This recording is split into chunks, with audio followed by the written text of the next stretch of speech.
Merry Christmas mga kaagapay! Welcome to another Christmas edition of Happy Bahay, Happy Buhay. Maligayang Pasko! Para po sa ating mga Pinoy, Christmas is more than just a holiday. Totoo naman, isa po tayo sa mundo na talaga namang well-celebrated ang Kapaskuhan. So for us, Christmas is a time that is rich in family traditions.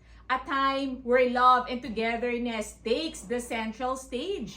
At isa nga po sa pinaka-anticipated highlights ng Kapaskuhan para sa atin ay ang Noche Buena. And Noche Buena is the heart of the Christmas table. Di ba totoo naman lahat tayo excited sa Noche Buena? This feast brings the family together.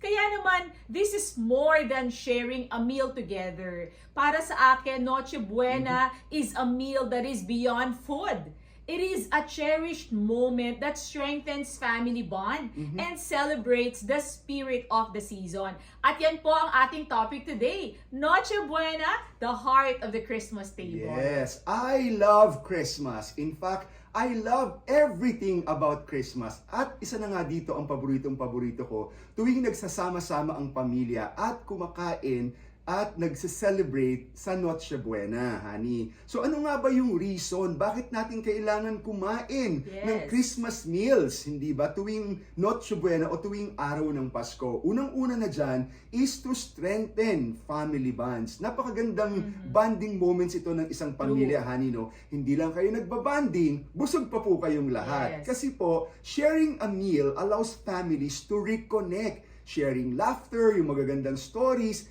love and warmth in the family at such a joyful setting, honey, no? Habang nagno-Noche Buena kayo, habang kumakain kayo ng mga paboritong Christmas food niyo, kayo'y nagtatawanan, nagsasariwa ng magagandang alaala ng mga pamilya ninyo. Ang saya-saya naman talaga pag Noche Buena. In fact, kung pupurihin ko yung asawa ko, kapag Noche Buena na talaga, ang gagawin na lang namin, bababa kami at ni-ready na ni Bong ang Noche Buena dahil mahilig po talaga siya at masarap magluto. So that's number one, Noche Buena strengthens a family bond.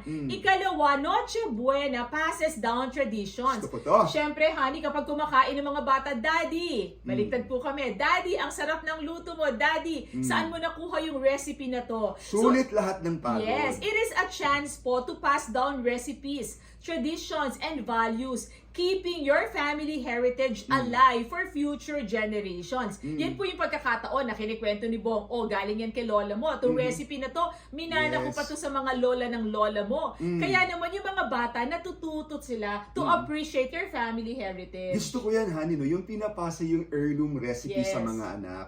At ikatlo, build a sense of belonging. Anong ibig sabihin nito? Gathering for a special meal fosters a sense of unity and belonging. Totoo naman, reminding each family member that they have a place and are deeply valued. Magandahan din na meron ka talagang safe place at yung mga anak ninyo, alam nila that we are safe in the comfort of our homes. Noche Buena is a time we can take communion and pray together as a family. Ginagawa po namin yan ni Bong.